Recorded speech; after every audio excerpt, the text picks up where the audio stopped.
He, Soma. Ayajat, performed.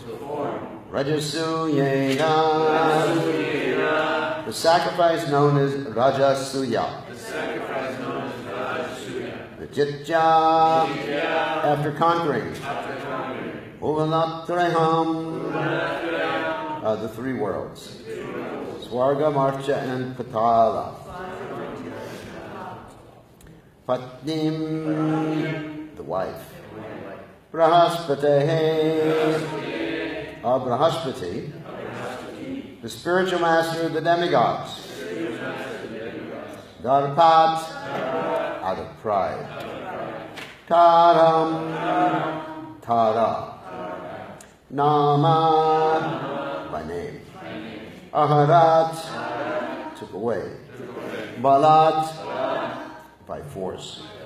Translation: after conquering the three worlds, the upper, middle, and lower planetary systems, Soma, the moon god, performed a great sacrifice known as the Rajasuya Yajna. Because he was very much puffed up, he forcibly kidnapped Brahaspati's wife, whose name was Tara. You can repeat: after conquering the three worlds, the upper, middle, and lower planetary systems, Soma, the moon god, performed a great sacrifice known as the Rajasuya Yajna. Because he was very much puffed up, he forcibly kidnapped Brahaspati's wife, whose name was Tara. So there's no purport for this text, nor for the next one, but the third text does have a purport. So text 5. Yadasa deva guruna yachito vikshna shomadat natyajat tatkrite jagne sura danava vigraha. Although requested again and again by Brahaspati, the spiritual master of the demigods, Soma did not return Tara. This was due to his false pride. Consequently, a fight ensued between the demigods and the demons. Text 6. Shukro Brahaspate Dveshad Agrahit Sasuro Dupam Haro Guru Sutam Snehat Sarvabhutta Ganavritaha. Because of enmity between Brahaspati and Shukra, Shukra took the side of the moon god and was joined by the demons. But Lord Shiva, because of affection for the son of his spiritual master, joined the side of Brahaspati and was accompanied by all the ghosts and hobgoblins. So, purport by His Divine Grace, A.C. Bhaktivedanta Swami Srila Prabhupada Ki Jai. The moon god is one of the demigods, but to fight against the other demigods, he took the assistance of the demons. Shukra, being an enemy of Brahaspati, also joined the moon god to retaliate in wrath against Brahaspati. To counteract this situation, Lord Shiva, who was affectionate toward Brahaspati, joined Brahaspati. The father of Brahaspati was Angira, from whom Lord Shiva had received knowledge. Therefore, Lord Shiva had some affection for Brahaspati and joined his side in this fight. Sridhar Swami remarks, Angirasas Sakashat Prapta Vidyohara Iti Prasiddhaha. Lord Shiva is well known to have received knowledge from Angira. So, Om Gana Timiranda Shah Gananjana Shlakaya Chakshur Meditan Yena Tesmai Shi Gurave Namaha. So there's several things we can note of these different interactions going on. First of all, when one has power, prestige, what is it? Janmaishwarya Prashad.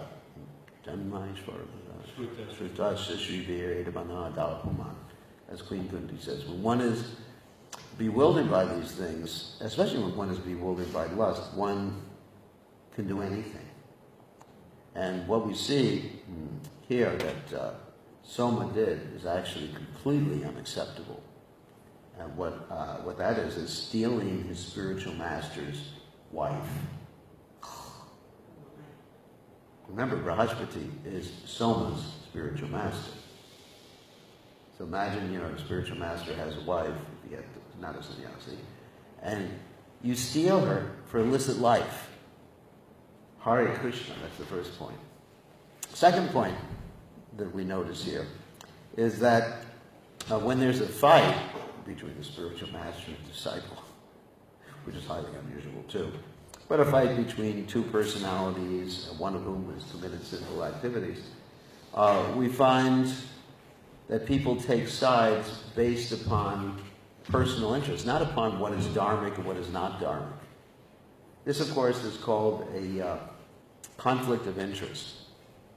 And generally, in the justice system, of course, I don't know how much justice there is today in the United States and other places, you're supposed to recuse yourself from a particular situation where you have a conflict of interest. Just like in America, we have someone who's called the Attorney General. I mean, you've heard of that before. And in a particular situation where there has been some rumor, accusations, whatever you call it, about people, let's say, taking advantage of mixing with the Russians for the election to help the present President of the United States, the Attorney General actually recused himself from that particular investigation because he had some connection with the Russians. And that's an honest thing to do, to recuse yourself, right? So here we find that Shukracharya is not recusing himself because of his animosity. And even it's indicated here that Lord Shiva, of course Lord Shiva, this is a pastime with Lord Shiva, he's a great pure devotee of the Supreme Personality of Godhead. But Lord Shiva, because of affection for Brahaspati, who is the son of his spiritual master, he took the side of Brahaspati. Of course, Brahaspati was in the right at this particular juncture. And, obviously, if someone has taken away your wife, then people who are dharmic should take your side rather than your wife's side, or ex-wife's side, as the case may be, isn't it? Or rather than the side of the person who kidnapped your wife. I mean, that's pretty weird. I mean, Shukracharya knows better. So he's overcome. I'm going to talk a little bit about Shukracharya. He's overcome by animosity. So we have to be very careful of our emotions. Avartam ganamitena ganino nichavayana kamarupena kontya dushparena analena cha. That our intelligence, avartam ganam becomes covered by lust, anger, greed. So here in this particular case, it's not really lust, but it's anger. Shukracharya's intelligence became covered by anger because he really hated Brahaspati like anything.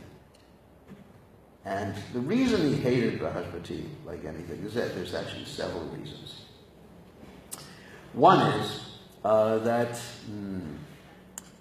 there was some, let us say, competition as to who would be the priest of the demigods. And they chose Brahaspati instead of Shukracharya. And Shukracharya comes from a pretty good family too. I mean, Shukracharya, his father, is Bhrigu Muni. He's one of the great sages.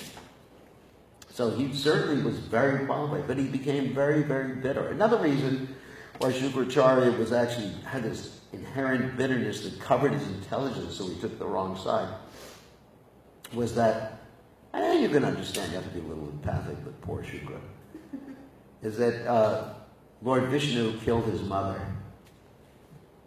I don't know if you know this. That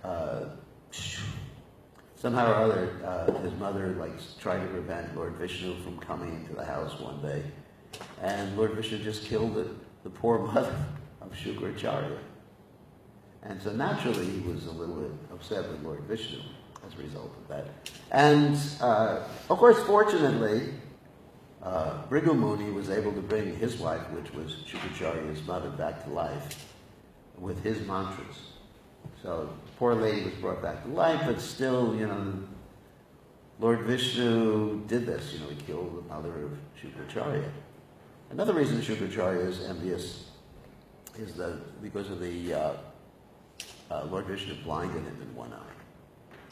So anyway, he's definitely biased. He's definitely very, very biased. And you see, we're going to tell more stories about the demons and Shukracharya that illustrate how you can even turn against your own spiritual master because of your emotions, because of your lust, anger, greed, illusion, envy. And this story involves Shukracharya. It's a very interesting story. So Shukracharya, as we mentioned before, is the enemy of the demigods, and he's the guru of the demons. And he's also called Shukracharya because he believes in the seminal succession. He's very attached to his family, very attached to opulence and everything like that. So what happened is, once upon a time, the demigods, they were very upset because Shukracharya has this mantra that's called Mrityu Sanjivani, which means that the mantra by which you can bring someone back to life. So it's kind of frustrating if you're in the battlefield taking your gun out and shooting your enemies, and then their guru just brings them back to life. I mean, how can you win a battle like that? Like, it's even described in the 8th canto of Srimad Bhagavatam how Bali Maharaj was actually killed in this fight. And Shukracharya brought him back to life, and eventually Bali Maharaj took over the whole universe. So it is kind of frustrating. So the demigods, they were meeting. What are we going to do about this? We have this problem. We can't win a fight because their guru is too powerful. So we have to learn this mantra called Mrityu Sanjivani. So how are we going to learn it? I mean, how will Shukracharya teach it to us? And then Brahaspati had a son. His name was Kacha. And he was a Brahmin, of course. Brahaspati is a Brahmin, and his son was, of course, a Brahmin. And Brahaspati said to his son, "You become the disciple of Shukracharya." This is interesting. And he said, but, normally Shukracharya is not really going to give you the Mrityu Sanjivani mantra. But, you can use some subterfuge here. And what was that subterfuge? The Shukracharya had a beautiful daughter. Her name was Devyani. And so, if you please the daughter, then basically the father, he's just going to follow whatever you ask the daughter to ask the father. That's the secret. That's it. That's why we please Padma, so her parents are here. So anyway, that's the secret. So this Kacha, he goes to Shukracharya, and he praises Shukracharya, because Shukracharya also, he was very much amenable, could be very much manipulated by praise. Oh, you're so nice, you're greater than my father, etc., like that. And then it's described that Kacha was actually singing like really sweet songs to Devyani. I mean, almost love songs. I mean, he didn't say that I love you, I want to marry you, because that wouldn't have been appropriate. And but it's described he had all his like musical performances with Devyani, and they were going back and forth, walking with her in the forest, and she became very attached to Kacha. So it shows that if someone, this is the whole topic today is that if someone is very attached to their body, a false prestige, then they will not be samadarshi, they will not be seen equally. They will not be able to institute or apply justice, the principles of justice. Just like you see, the statue of Lady Justice, she's actually blind. She's holding the scale, and she's blind. So justice should be like that. Anybody who has a conflict of interest, I mean, of course, we're dealing with a particular issue right now in the GBC about that. We're not going to get into the details because it's kind of confidential. About a particular judgment that was given against a particular devotee. And whether the judgment is valid or the judgment is not valid is not the point. But the point is that it was influenced by people who had conflicts of interest, either psychological conflicts of interest or pecuniary conflicts of interest. Pecuniary means like financial conflicts of interest or familiar conflicts of interest. There's also the different conflicts of interest that arise. You know, that even if you look at some, let's say if a lady looks at a man because he's handsome, she's think, oh, he's nice. I mean, that's a conflict of interest. She's not using her intelligence. Intelligence means the mature ability to discriminate apart from the mind. What is the mind's business? Accepting and rejecting things according to whether it makes you feel good or doesn't make you feel good. That's the mind. Sankalpa vikalpa. But the intelligence is like discrimination. What is the goal in life? What is the right thing? Do the right thing. There was one famous radio personality who always had this motto, do the right thing. And I appreciated that very much. Of course, I didn't listen to her that much, but that's really what we should be thinking. What is the right thing? What would please Krishna? Not what just feels good to me, or because my emotions, my pent-up anger, my lust is telling me to think like this. But what's the right thing? What would, usually I just think, what would Prabhupada say about a particular situation? Not what feels good to me. What feels good to me, and so many things feel good to me. If I did everything that felt good to me, I'd be dead in about 2 weeks. I'd be eating things that would kill me. So, anyway, getting back to the point. So Devyani convinced her father, you got to accept Kacha. He's a nice boy. And the father, Shukracharya, of course, was very much enamored with his daughter. My cute little daughter. It's like children that are very cute, It's like if your son said to you right now, because he can't speak, but if he said, I want an iPhone, you'd probably go out and get an iPhone for him right away. Even though he's not going to use one, or he said, I wanted a gun. Oh, but anyway, probably he'll say that. So anyway, that'll probably be his first words. Gun. So anyway, so this familial relationship, she was able to convince her father. Her father accepted Kacha. Said, okay, become my disciple. And Kacha began to humbly serve Shukracharya as his guru. And so this went on, as actually described, for 1,000 years. He was serving Shukracharya. That's, nowadays you get disciples who serve for a few months. Then they want their own life. Anyway, so this is 1,000 years. They don't have surrendered disciples. Even though Kacha had some ulterior motive and Shukracharya was a demon, the service went on for 1,000 years. So anyway, so after 500 years he was serving nicely.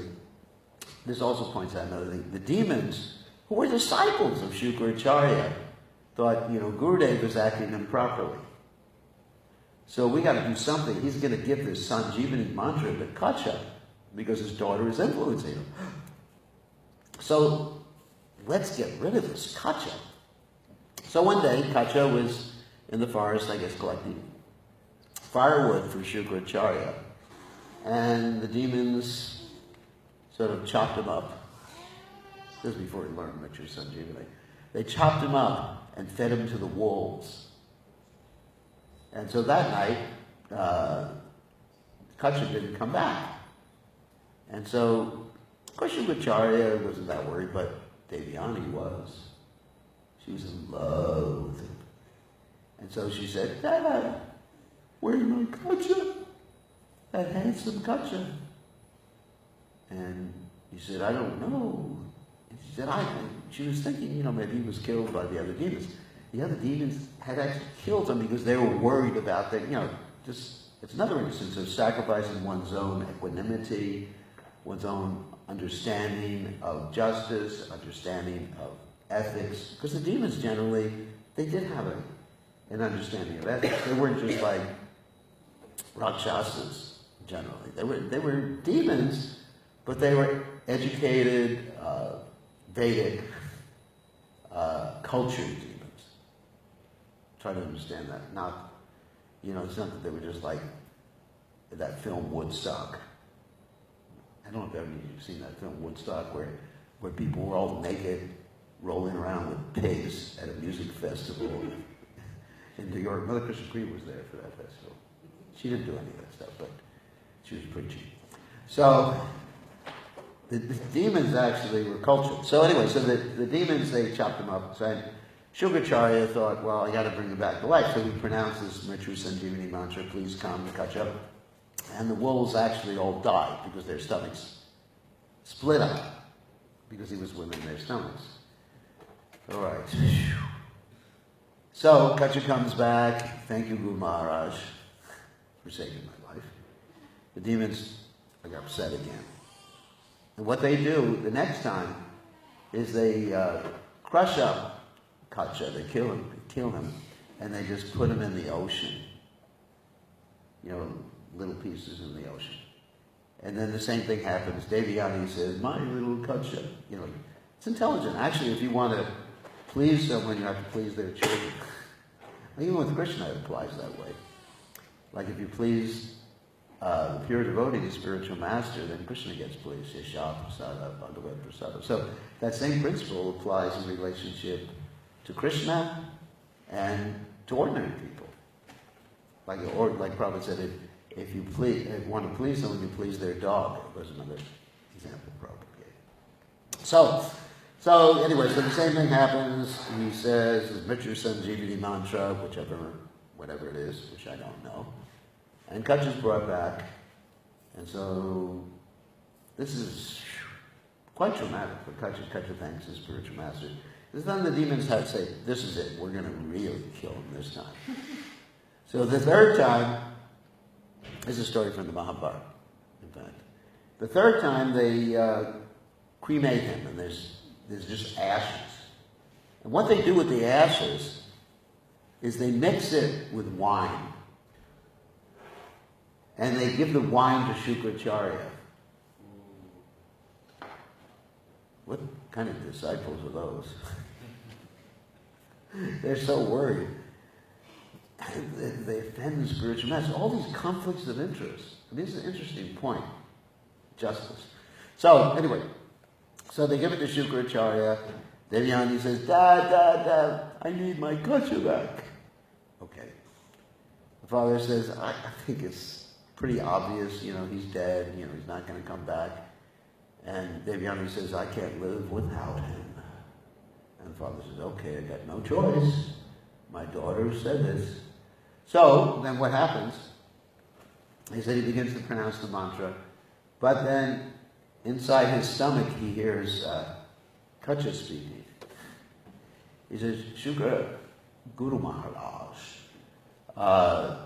if I come out, I'll kill you. And if I don't come out, I'm dead. So I don't want to kill you. So at least he had that ethic. Kacha was actually a very ethical person, as you'll hear in the story. He was the most ethical of all the people in the story. So he said, I don't want to kill you. And then Devyani was all bereft there. She said, without Kacha, I can't live. And without you, Dad, I can't live either. It's a real complex situation. It's called approach.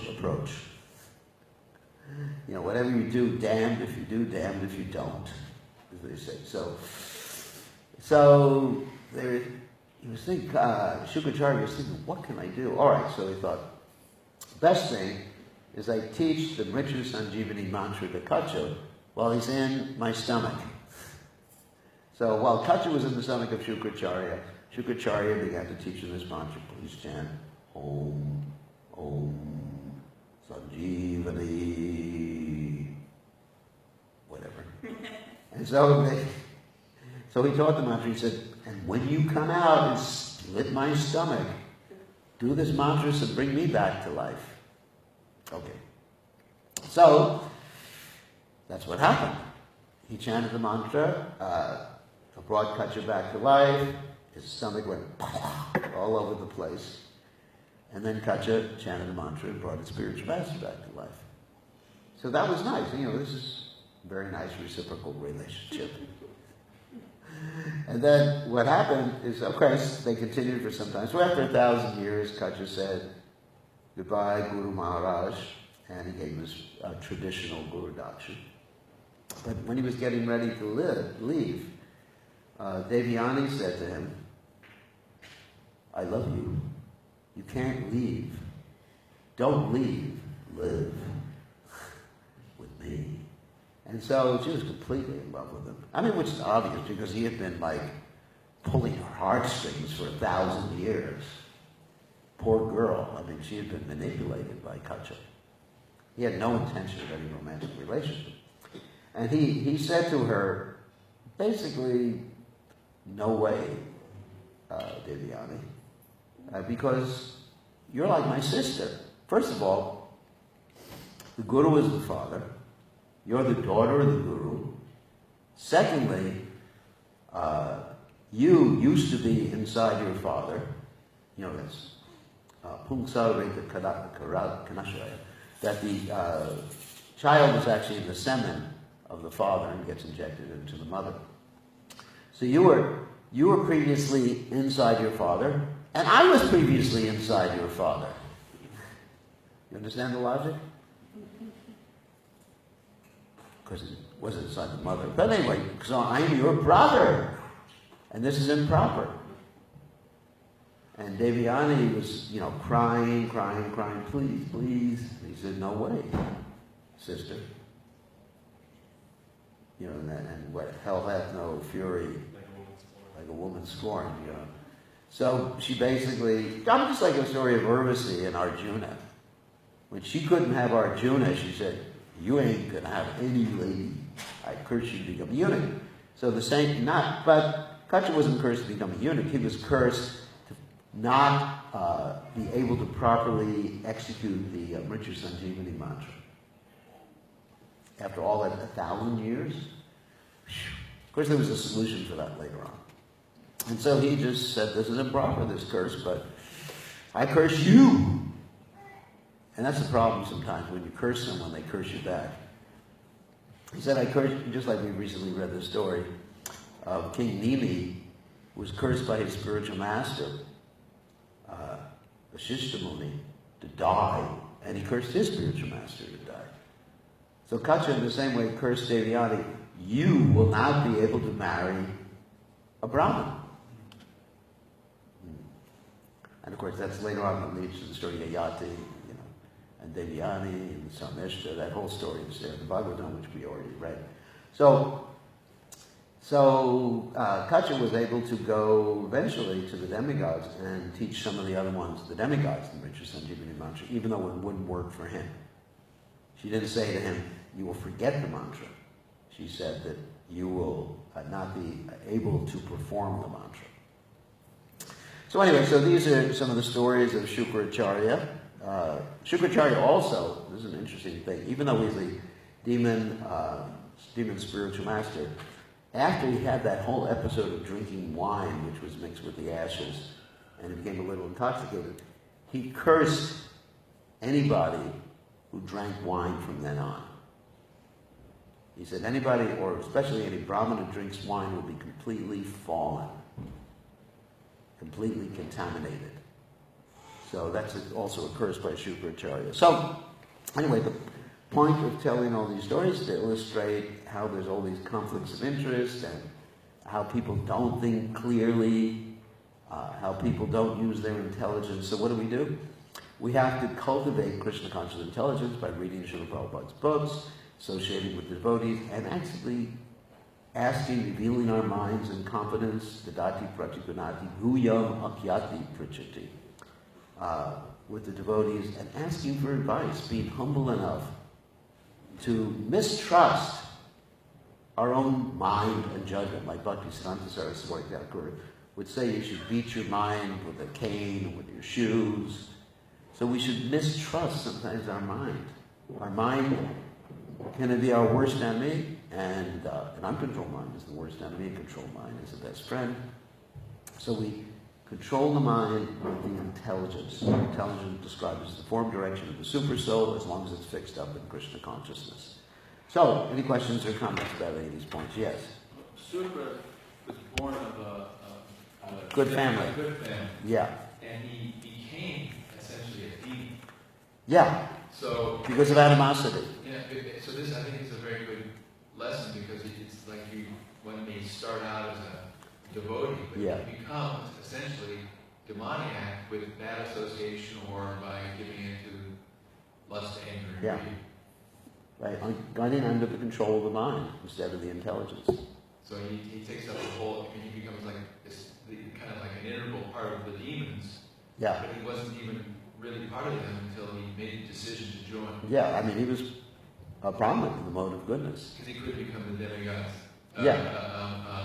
Guru, he said, I'll just take a guruship someplace else. That's right. And had he become the demigod's guru, he would have functioned quite effectively in that capacity. But he had some pecuniary or self-interest. And generally the demigods, they do that. I mean, just like we're reading here about how different demigods or demons take different sides in different battles, even against each other, because of their own self-interest. So sometimes we find even devotees, immature devotees, they fight with each other because of their self-interest, not thinking of the interests of Srila Prabhupada. But they're thinking of their own, their own partisan or whatever interests. So it's something that we should avoid. Yes? How it works with that, Because even we can succumb to that too. I mean, just imagine the son of Brigham Mooney. That's a high position. I mean, my father was not Brigham Mooney, that's for sure. So. this is unrelated. Unrelated. Yes. Okay. It was something that popped in my head last night. I thought I would ask you because. So we're doing the Tulsi Puja recitation. Yeah. Third mantra. And so the prayers say, I beg you to make me follow the counter counsel right. Right. Please give me the privilege to work in service and make me your maid servant. So what I get from these prayers is that we are asking to become maid servants. Not maid servants, but maid servants. Yeah, that's Manjari Gopal. So my question is, why? We cannot speculate on the answer, but why would Srila Prabhupada give us this prayer to the society of school that we always say? That's an interesting question. And I'm not going to speculate upon Prabhupada's particular situation, which I could in regard to that question. My understanding is, I'm just going to give a philosophical understanding, is that everybody in the Goloka Vrindavan is, they may not have female bodies, but they're prakriti in relationship to Purusha. So in an ontological sense, we're all female. And not in let's say, the external, I don't want to use the word external, but not in the spiritual body sense. We're all female, and everyone in Goloka Vrindavan is serving the rasa dance. Is a maid servant, in one sense, maybe not in a literal sense, but in a figurative sense, everyone is like a maid servant of Radha and Krishna. Because even the cowherd boys, of course, Mani Mangal, that's easy to understand that. Cowherd boys, the trees, the cows, they're all like, let's say, part of the arrangement for Radha Krishna conjugal loving affairs. That's my understanding. And I could get into speculation about Prabhupada's ontological position, but I'm not going to do that. Okay, saved by the conch instead of the bell. All glories to Srila Prabhupada, ki. He was preaching, and they